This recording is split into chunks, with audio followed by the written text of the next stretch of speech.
that seasons change, she slips away as rain was falling, calling out. I cried a name I had forgotten.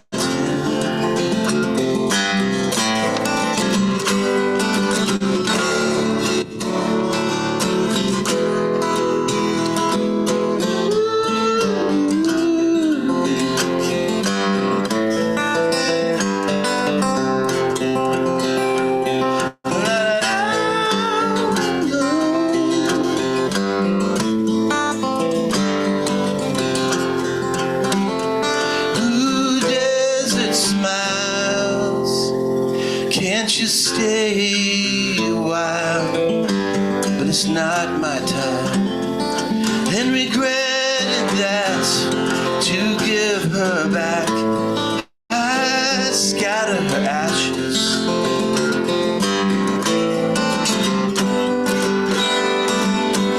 In my arms, in innocence,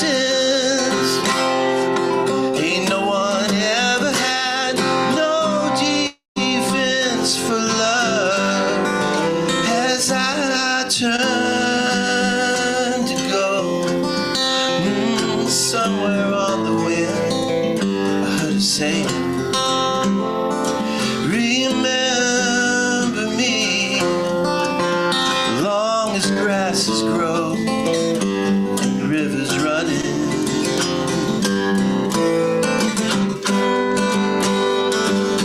In my arms, in innocence, ain't no one ever had no defense for love. Singing in my arms, in innocence, ain't no one ever had no defense for love.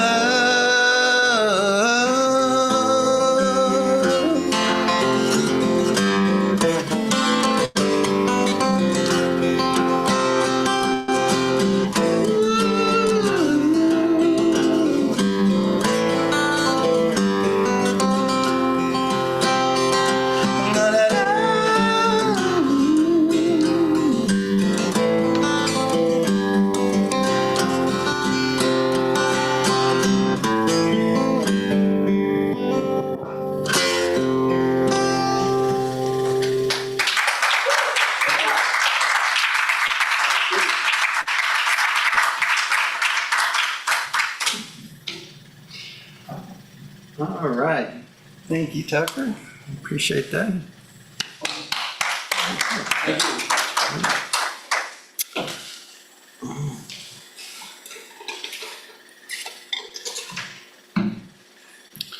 I get a lot of grief from you guys about my sense of humor, but I come by it honestly because when I was a kid, one of the first and one of the only jokes I've ever originated that I know of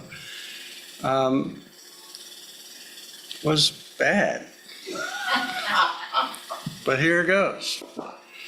What was at the end of the slaves' feet after Lincoln passed the Emancipation Proclamation? You know? Free toes. Oh, No.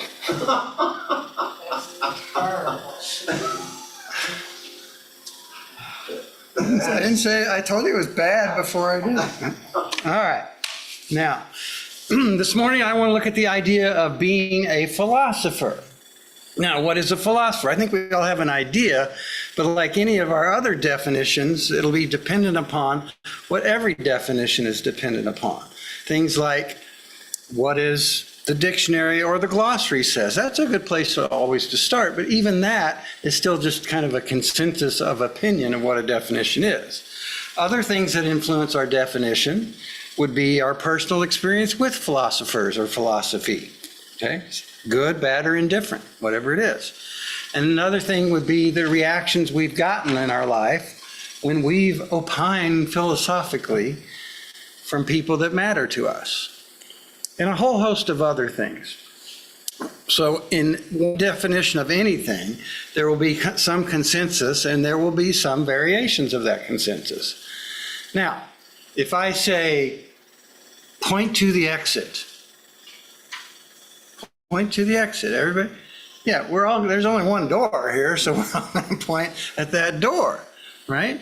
But I've seen enough action in spy movies to know that if push came to shove and that door was blocked by fire, or that door was blocked by earthquake rubble or whatever, with enough chairs banged against one of those windows, we could make it out that way. Or we could shimmy up through the ceiling tiles and go over to another place where we could get out, right? There's all kinds of things. The point is not to test our escape abilities or our resources, creatively using resources like MacGyver would use, but it's just to agree that in any consensus of opinion, there's room for variety. Variety in how we got to the consensus in the first place, and variety in how we utilize the data from the consensus. Our friend Henry David Thoreau shares, think for yourself or others will think for you without thinking of you. Yeah. Now, a philosopher. A philosopher is somebody who thinks about the existence of life, the essence of life, and attempts to use words to describe the indescribable. Much like we do in our spiritual pursuits. We're trying to describe the infinite using words, and it's never going to fully do it, right? I think we all have a stereotype of what a philosopher may look like. It's perhaps someone like David Letterman with his big full beard he has now, right? Or at least even, I think they have to have a beard, maybe a goatee like a French guy or something. Or a woman with long gray flowing hair and deep eyes or something, you know? Or a dog that's a boxer beagle mix with brindle stripes on her. I just said there's room for variation, right? And Tiger Lily, that's our dog, that's her description. She is quite the deep thinker. Quite the deep thinker. You can just see it going on in there. Until a squirrel enters the environment, and then it's all over. I'm with her on that. That's like, okay. Our founder, Dr. Ernest Holmes, shares, we are innumerable individualized points in the creative consciousness of an absolute which always remains one undivided, indivisible unity. Okay? Studies show that we become mostly fully aware, self-aware, about the age of 5. That's where we can really differentiate ourselves from other people. And sure, we're aware before that, and sure, we're aware after that, and it's different for everybody as what that number is. But what really matters is what we do with that self-awareness, how we include that into our sense of self, into our identity, our consciousness, our paradigm of life individually, and then also our paradigm of life in the grander scope of things. We start by wondering why things are the way they are, why people are the way they are. That's a big one. Why society is the way it is, right? And we ask questions and we start to get some answers, and those answers satisfy us enough so that we'll continue to move forward a little bit more. But we have to also understand that any answer we find is going to be filtered through what the answerers, the people giving us the answer, have been taught and what they've experienced for themselves. What ultimately matters, though, in the living of our life is what we figure out for ourselves and what makes sense to us individually. We realize that, we're all going through the same stuff. We're all asking similar questions. We're all struggling with the same feelings. And if you look at the world as our beloved Mott or Salvador Dali might have looked at the world, it's going to look different than the way we see it on a usual, normal basis. If you look at the world through the lens of politics, that us versus them paradigm, which is the same thing, you'll make assumptions about people and events based on that filter. If you look at the world through the eyes of love, you'll make assumptions about events and people through that lens and that filter. But we have to remind ourselves that as we are viewing and interpreting and interacting with the world around us, we are seeing that and we're interpreting all the filters and the biases that we're viewing it through. Anais Nin shares, we don't see things as they are, we see them as we are. Mm-hmm. We see things not as they are, but as we see them, as we believe them to be, as we assume that they are, as we interpret them to be through the layers of all of our filters that we're using. And do we all got filters? Hell yeah, we got filters. We all got lots of filters. And here's the thing you'll start to notice when you start paying attention to your filters. Your filters are different depending on what group you're in and what activity you're taking part in, okay? So there are still some filters no matter what's going on. It's just part of being a human with an ego, whether that ego is active or whether that ego is hyperactive, okay? But we tend to get most philosophical when our existence is threatened. I believe that's why Viktor Frankl came up with his response theory in the Nazi concentration camps. I know that personally, a year and a half ago now, I got very philosophical when I had my heart surgery. Because I was walking the dog one day and I realized, you don't replace the piston rings with the engine running. You have to stop your heart in order to work on it. So that gave me pause.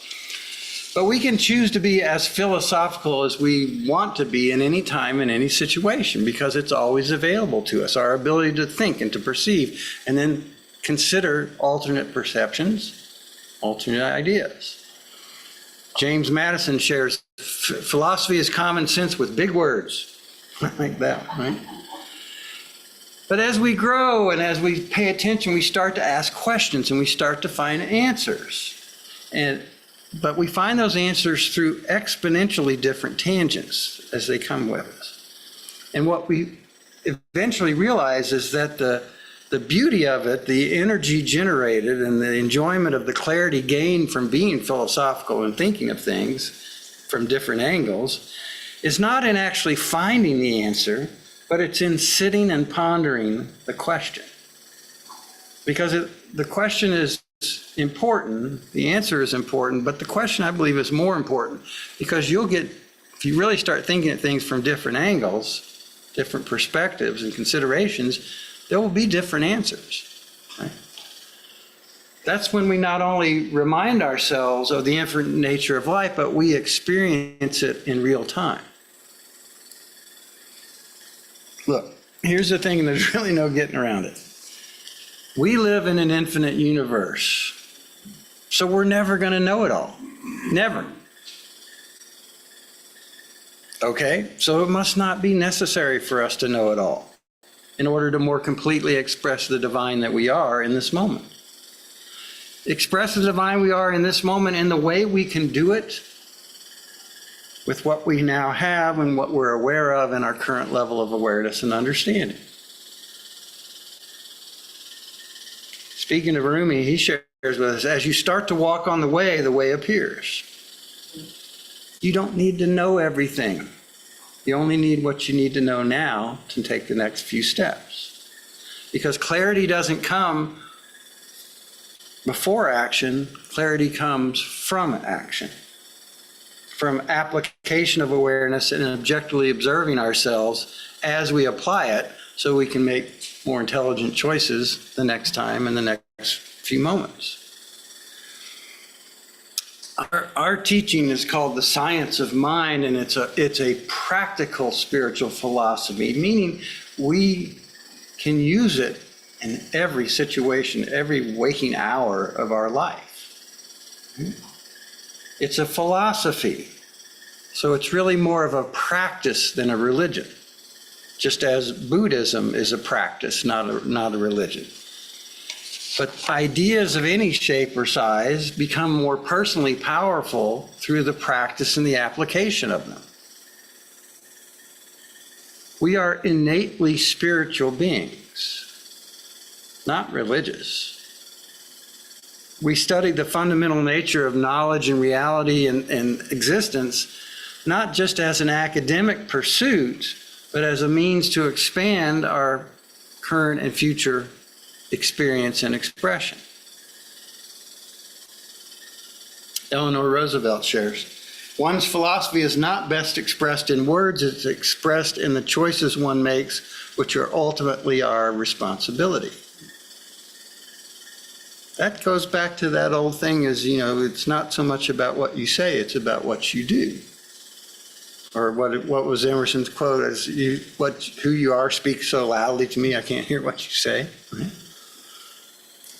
Once we understand more about ourselves, about life, we'll feel more comfortable trying more. And once we try more, we get more experience and more data, and we keep trying more and more. And the more we try, the more we understand there is to try, and the more we keep trying. And so on and so on, and Scooby-Dooby-Dooby, ooh, shot, shot. Love you, Sly. Okay. All right.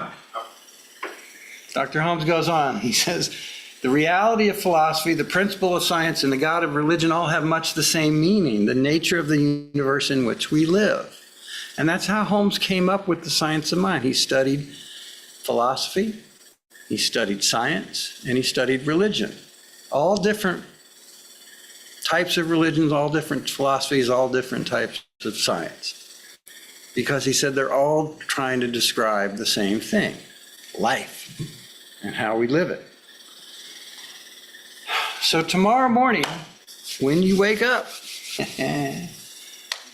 and you first get that sense of self-awareness or going, whatever that looks like for you, I want you to remind yourself of this. Remind yourself that you, me, we are living in a universe of infinite power and possibility. And why is that a good first idea to consider? Because it will remind you that whatever we perceive as so isn't absolutely so, or doesn't have to remain so forever. There's always room for expansion and other possibilities, because our definition, our assumptions, and our expectations they're all based on our current location, our current level of awareness, understanding, and our current circumstances, all of which are subject to change when we introduce new and expansive possibilities. And where do new and expansive possibilities come from? I'm glad you asked. Your timing's impeccable as always. They come from the same place everything comes from. Everything. From our subconscious mind, bring it to our attention. Right? Things that the subconscious mind brings to our attention, things that relate to or solve what we've been focusing upon lately. Now you might say, well, that new idea I just had came from somebody else. Yeah? Did it? Well, consider this. How many people are on the planet right now? How many people? Well, let's just, for convenience, let's call that number 8 billion people. All right? 8 billion. How many of those are you going to meet in your entire life? Like the tiniest little fraction of the tiniest little fraction of all those people. Most of those you will never interact with or never meet. And those that you do interact with and meet, that interaction, however it manifests, whether it's in person in the proximity to your physical being or whether it's through technology, those you do interact with will be the result of decisions you have made and decisions you have not made along the way to get you into this place at this time in this state of being. So your subconscious mind is much more involved in your decision-making progress than you may realize.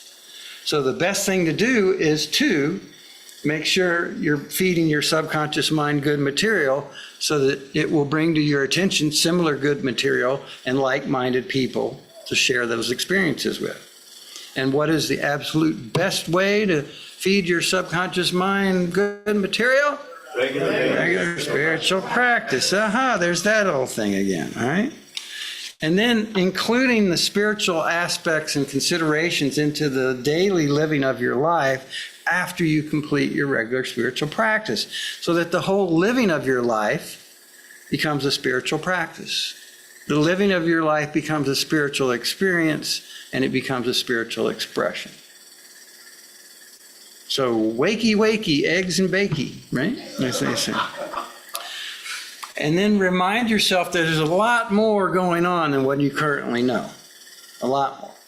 And the way you know what you know now is from yourself previously staying open and searching and asking questions and then getting answers and testing those answers out for yourself. So when you initiate a query into your subconscious mind, start paying attention to anything new that comes into your attention or to your awareness. Anything new. Yeah, that new thing may seem unrelated to what you're focusing upon, or it might seem diametrically opposed to what you're focusing on, or the way you thought it would be, or the way you thought it should be, or the way you thought it could be. But gently consider the possibility that perhaps, I know this is a stretch, just perhaps, I'm saying, there's a slightest little chance. There may be another possibility than what you've considered. Maybe even, you've been mistaken. Maybe mistaken for decades even. Oh my God. Ouch.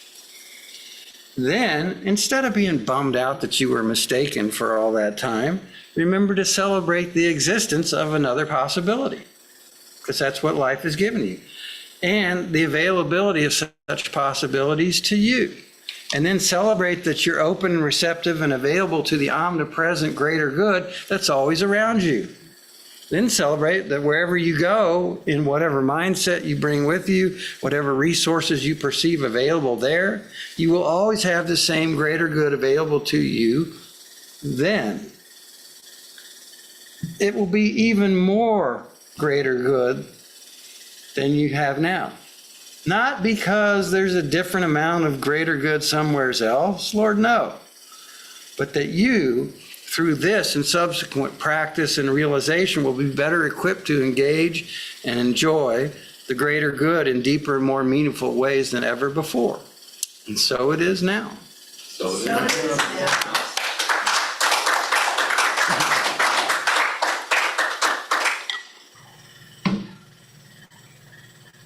Who's a philosopher? You say, I am a philosopher. Yeah. I am, yet I am. Okay. Popeye. All right.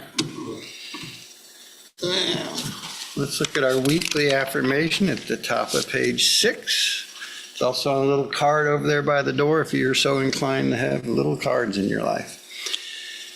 And let's read this together. It says, there is always a deeper meaning and more expansive experience of this life as I get present and aware enough to see it, believe it, engage it, and enjoy it.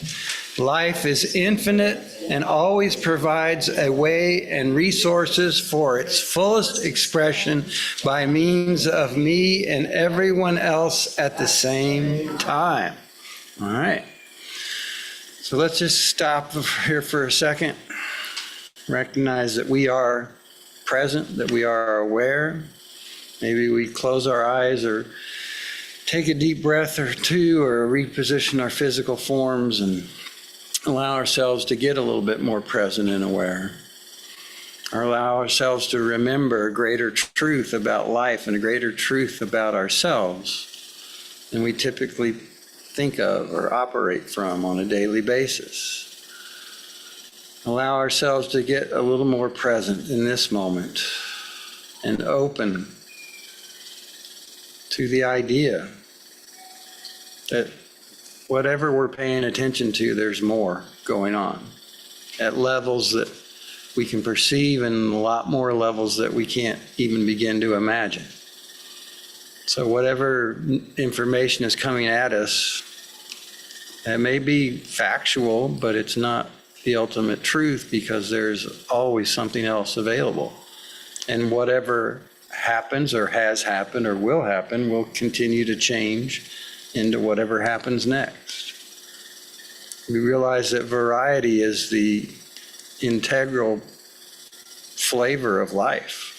So everything is shifting from what it is into something else, even as we observe it or even as we first become aware of it. Everything is growing and expanding. And there's always a deeper meaning of life. There's always more expansive experiences of life.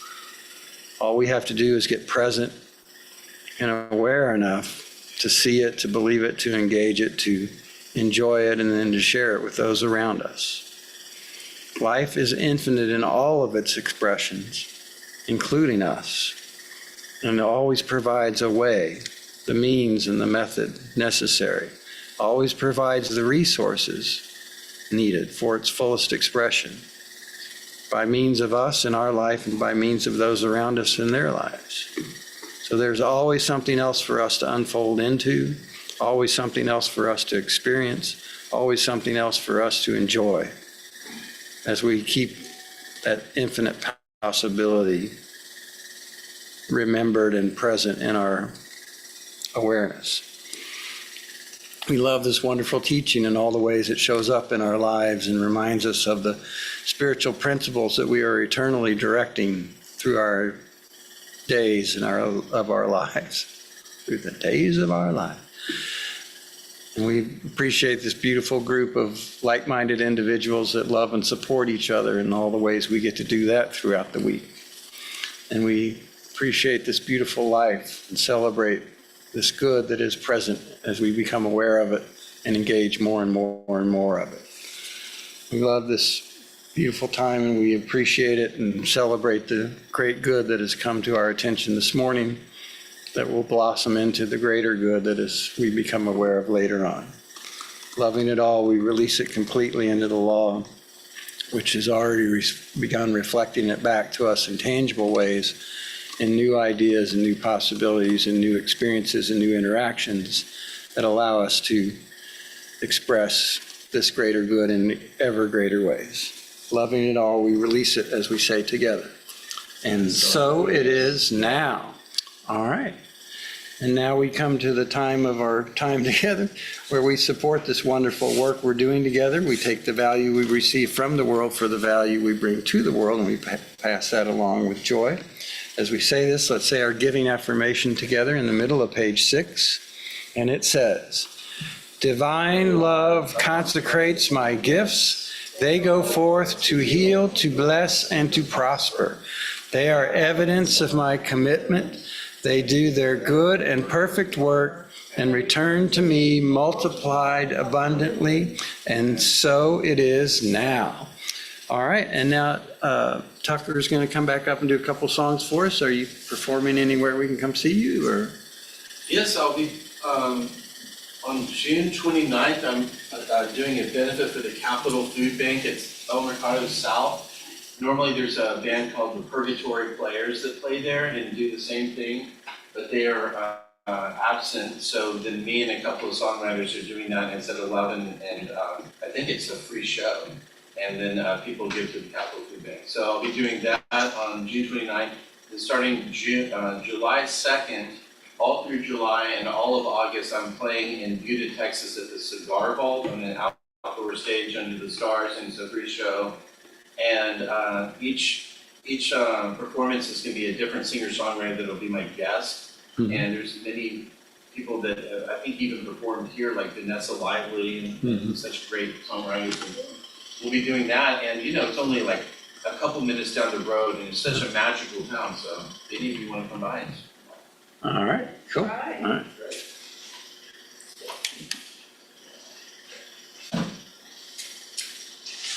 So my fingers are completely raw.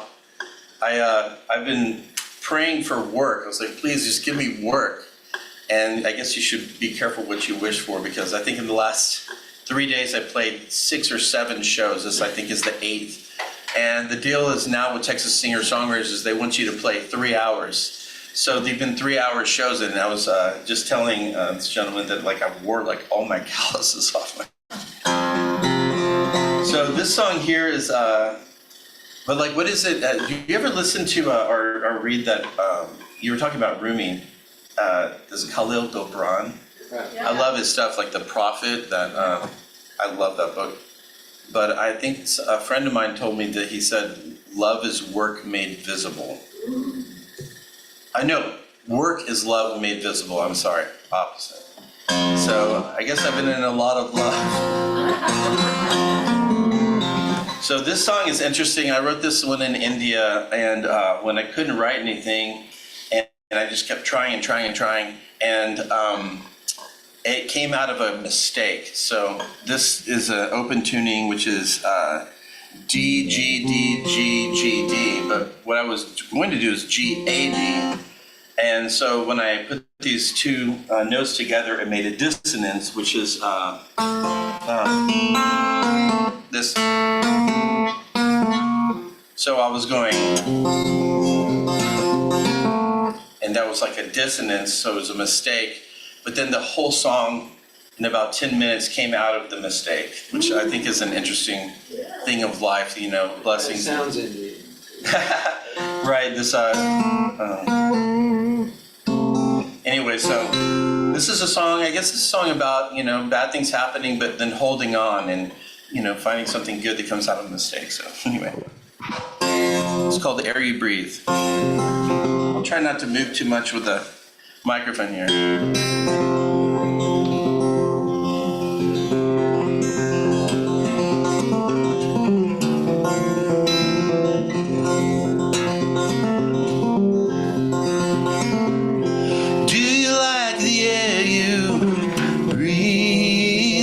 A cigarette between your teeth, but I can't help but think it's me choking on my misery. Like that.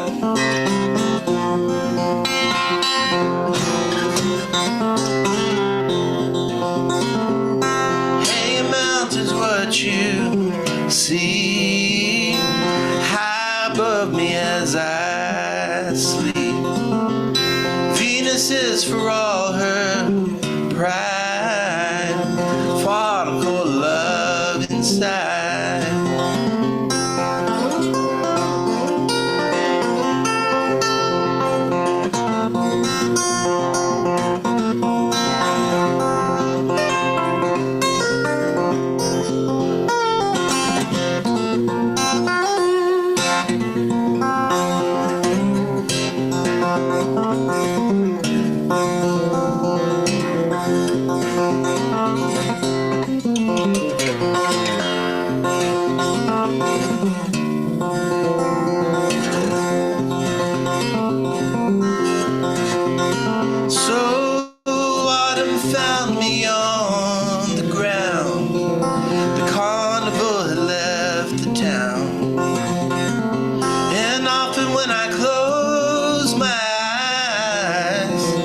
See the boy left behind.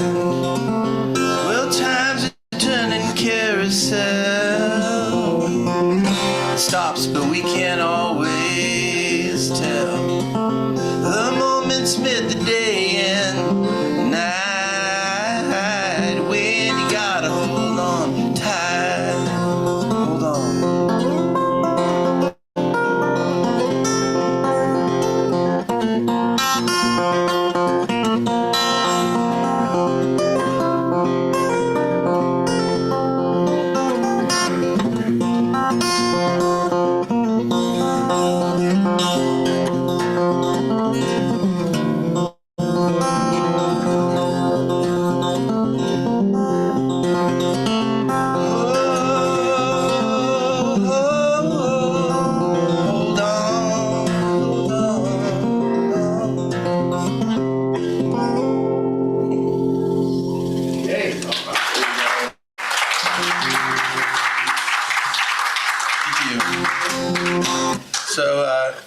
Yeah, if you go to tuckerlivingston.com, you can find out more where I'm playing and stuff. But so here's a nice song. This song is like probably the only song that I've ever written that's not about unrequited love, and it's called "The Silent Nights." And you should check it out on Bandcamp on the record. About 25 years ago, And I know I need to make another record. I'm becoming like another Willis Allen Ramsey, because he's only come out with one record. I meet everybody and they're like, yeah, I have like my 6th record out. For some reason, I only have one recording, but and 25 years ago, I made this one recording with the Austin Music Foundation. They like helped me get a grant and recorded work. And this song, if you listen to it, is really magical. Not because I think I'm great or this is a great song, but there's an incredible vocalist that sings harmony with me on it named Abra Moore. And do you remember her? She's like a spirit. Clover, yeah. Yeah, she's like a spirit, and she lives in Hawaii now. But I'm so sad she's not here anymore. But she's just incredible, and the whole record was made, produced by this great musician Mitch Watkins, who's the guitar player for like Leonard Cohen, and he still plays in Austin. And he brought in just like stellar players, like including the drummer for King Crimson and stuff. And anyway, the whole point of the story is we all got in this room. And the track, if you listen to it, is recorded first take and last take live. So we like lit all these candles and we sang the song, and she was singing harmony. And I think we overdubbed like one time some extra harmonies at the end, but the whole thing just came out incredible. And I'm just so happy that it was on tape. Anyway. So I highly recommend going and checking it out on Bandcamp.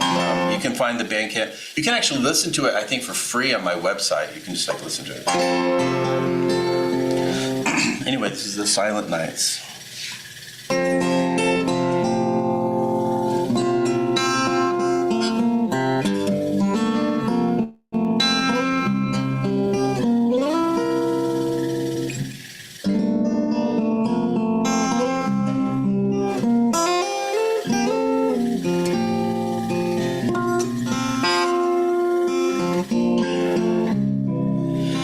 Silent night, the highway whispers, the future stands alone.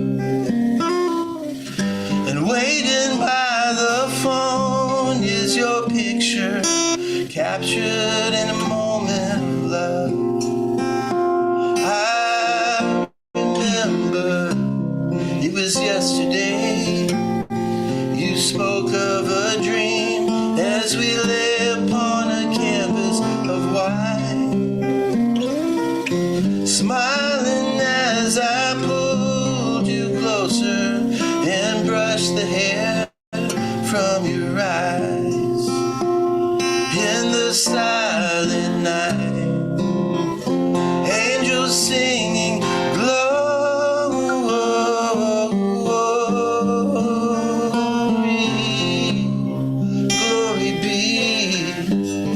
it's the silent nights that get to me.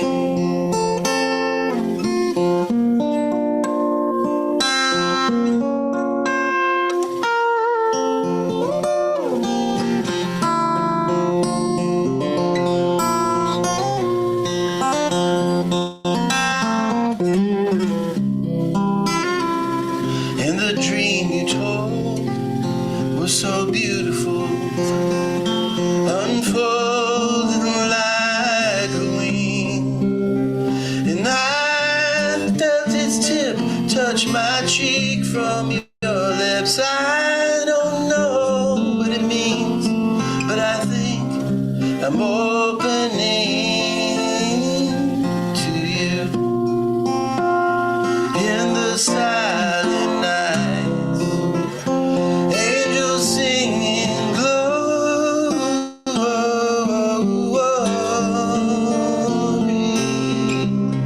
glory be.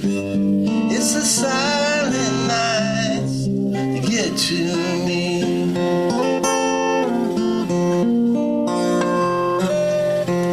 And it's the silent nights. Oh, it's the silent nights. It's the silent nights that get to me.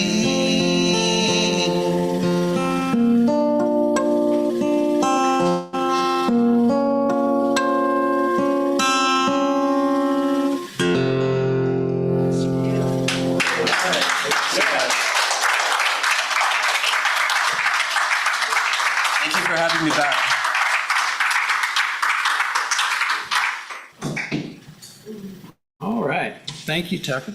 Appreciate it. All right. And now, how many of you did your homework last week? Oh, you did. You said. Report it back to Professor.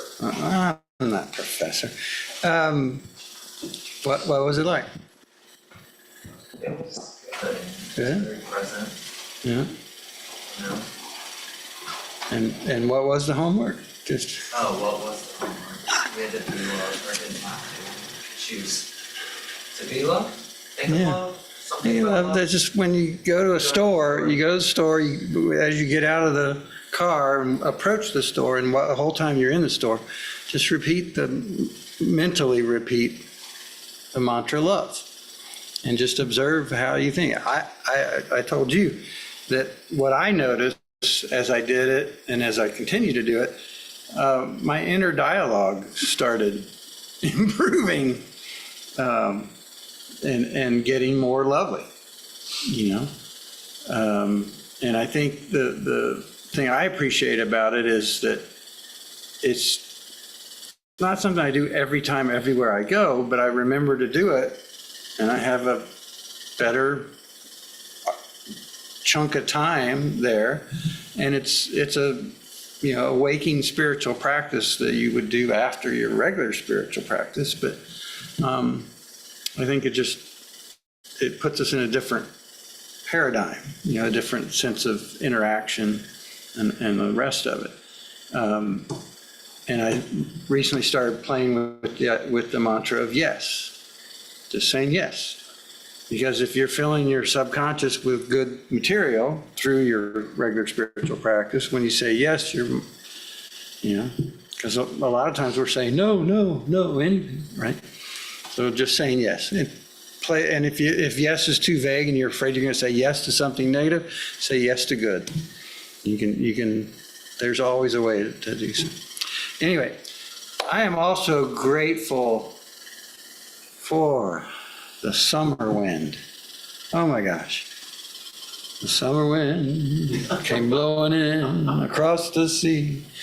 But just this summer, I mean, it's been hot, yeah, but that breeze has been blowing, and it's been a great relief. And I know later in August it can feel like a blast furnace. I'm not delusional, or maybe not. Maybe I am, but it's just I've been enjoying it. So, all right, that's what I'm grateful for. Anybody else have a share? Yeah, Clark. Well, I'm very happy to announce that Josephine's going to be home today after a week in a health spot setting, getting over a case of salmonella that a lot of you know that she was ill starting last weekend, or actually almost 2 weeks ago now.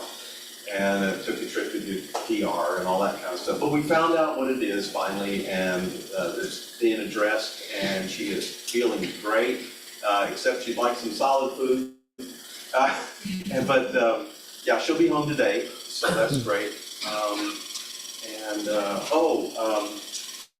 We've invited Jimmy Joe Natoli, who some of you remember plays here, and to play a series at our place. And he came by on Monday, and we've known each other for almost 20 years now, but we've never really gotten to sit down and talk, and we got to do that when he came over for like a couple of hours. Learned a lot about our histories, and he has a cousin that's a little older than him, but when Jimmy Joe lived in Florida, this cousin lived in Florida, about an hour away. And then when Jimmy Joe lived in Illinois, his cousin lived in Missouri, about an hour away. When he lived in LA, same thing, and they never knew it until they later actually met, and got to talk about it. That's just so, it's beyond coincidence. There's no coincidence in any way, but so I'm just grateful that we got to have that time to talk and learn more about each other. and that Josephine's coming back. Cool. All right, well, you got it. All right. Yes, Karen? I am very grateful that my youngest daughter is allowing me to throw a birthday lunch for her on Tuesday on her birthday. She has not been very receptive to having me in her life for a long time. We don't communicate very well despite my efforts.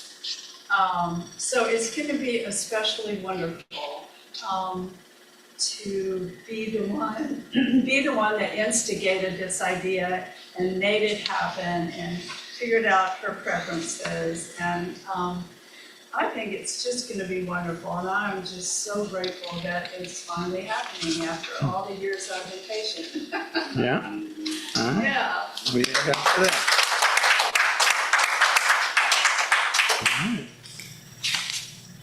All right. Yep, It's my 7 year sober anniversary. today. All right. Let's raise a glass now. Okay. Hey, here you go. All right. Well, congratulations on that, because I know, and I have several friends, and it's like, it's a thing to start and to continue, you know. I guess this is my 1.5 years sober. I had to stop drinking for the surgery, and then I just never started again. So it's not, I don't think it's the same thing, but I celebrate that for your good. Yeah. So your new homework assignment, don't stop your other one just because we're getting more. I'm just going to pile it on. So piling on. When you seem to get stuck in your progress, what limited ideas are prevalent? What else is possible in an infinite universe? Yeah, focus on that, and the way will become clear. Okay? Next week, I will be talking about my favorite mistake, which is funny that you sang that song today, Tucker, because it would actually fit with next week's thing, but it's all good. Cool. And our musician is Tom Meany. I believe that's how we say that. Remember, wish Lisa a happy birthday on Saturday. Probably start if we're not going to use a book, we'll start the thing. I'm going to look around, see if I can find some books, but the Rumi class will start in 2 or 3 weeks, so watch for that. Let's say our closing affirmation on the middle of page 7 as we prepare to go out and enjoy this wonderful day. And it says, I am an expression of infinite, divine, creative intelligence. Knowing a joyful serenity awaits my recognition and acceptance, I take this moment to deepen my understanding. I am perfect, whole, complete, and dynamic. My soul is forever established in life, love, light, power, peace, beauty, and joy. I lift my eyes to the divine in me, in those around me, and in all life. I walk out into the world with an uplifted heart and a mind open to the creativity of all life. And so it is now. All right. Thank you very, very much, and we will see you next time. All right.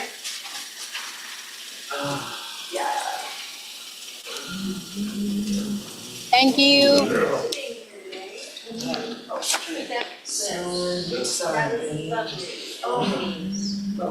And unrequited love.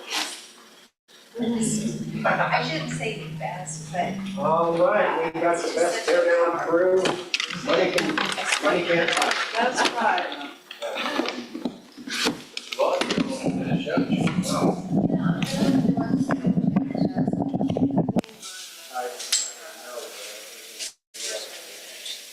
On the 29th, that's like, if you Probably back in the box I think somewhere. there's like 3 or 4 other songwriters on the stage. We're all playing. You get the other two from the table? Yeah. So you heard from Jen? Come on. But it's interesting that you can do Yeah, the she same sent a time. text So, well, this stay on morning. this, stay on this. And they're up in May. Uh, They make it where she said they were on the trawler with And they made it, and wanted them to go, I guess, to someplace else. But it's And, I'm not really sure nice, where like that the is. best sound ever, and like But modern She lighting. said they were having. And they don't, it's not loud, it's like just, Wrote you can to hear say everything thanks perfectly. for And, the book that I